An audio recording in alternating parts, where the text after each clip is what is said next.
Neema akataka kukimbia, lakini mlango ulikuwa umefungwa. Mganga akasema, hiki ndicho kitakachokuletea pesa. Vuta kiti, msikilizaji wangu mpendwa, utazame simulizi hii nzuri kupita zote. Like video, maana utaipenda tu. Haya, tuanze sasa. Usiku wa saa 8. Mwezi ulikuwa mwekundu kama damu. Katika kijiji cha mbali kinachoitwa kijiji cha Magohe wa ukoo wa Lukindo, aliishi mwanamke mzuri sana aliyeitwa Neema wa ukoo wa Mwakalebela. Neema alikuwa na uzuri uliowafanya wanaume wengi kumtaka, lakini moyo wake haukutaka mapenzi. Ulitaka kitu kimoja tu, utajiri. Na si utajiri wa kawaida. Alitaka nyumba kubwa, dhahabu, gari, nguo za gharama, na zaidi ya yote alitaka watu wamuogope. Siku moja, rafiki yake alimwambia, kuna njia lakini si ya kawaida. Kuna njia lakini siyo ya kawaida. Neema akauliza haraka, njia gani hiyo, rafiki?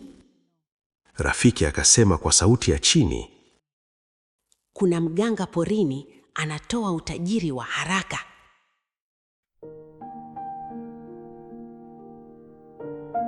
Neema hakuuliza hatari. Aliuliza swali moja tu, nitapata pesa ngapi? Ni lazima tuwe makini. Nitapata pesa kiasi gani? Kiasi kikubwa. Hapo ndipo tamaa ilipoanza kumla. Usiku huo huo akaenda msituni. Kadiri alivyoingia, ndege walikuwa wanaruka bila sauti. Miti ilikuwa kama inamwangalia. Kisha akaona kibanda. Kilikuwa kimezungukwa na mafuvu ya wanyama, na mlango ulikuwa wazi peke yake. Ndani alikaa mzee. Ngozi yake ilikuwa kama imekauka na macho yake yalikuwa ya njano. Hakuuliza jina, alisema tu, unataka utajiri? Neema akashtuka. Umejuaje? Umejuaje? Mzee akacheka, kisha akasema, wanaokuja hapa wote wanataka kitu kimoja tu. Mganga akatoa kibuyu. Ndani kulikuwa na kitu kinatembea kama mdudu, lakini hakikuwa mdudu. Kilikuwa kama nyama hai. Akamuuliza, utaweza kulipa bei? Ndiyo. Bila kujua maana yake, mganga akasema, utakuwa tajiri, lakini kuna masharti matatu. Utakuwa tajiri, lakini kuna masharti matatu. Neema akasema, niambie. Mganga, usije kusema hapana. Neema akacheka, hayo ni madogo. Mganga akamtazama kwa makini, kisha akasema, usije kulia. Neema akasema, sitalia. Mganga akanyamaza kidogo, kisha akasema, na usije kusema hujaambiwa. Mganga akamkata kidole kidogo. Damu ikaingia kwenye kibuyu. Kiumbe ndani kikaanza kusogea kwa nguvu, kisha kikatoa sauti, Kii. Neema akataka kukimbia, lakini mlango ulikuwa umefungwa. Mganga akasema, hiki ndicho kitakachokuletea pesa. Akatoa kiumbe. Kilikuwa kidogo kama panya, lakini kilikuwa na uso wa binadamu na kilikuwa kinatabasamu.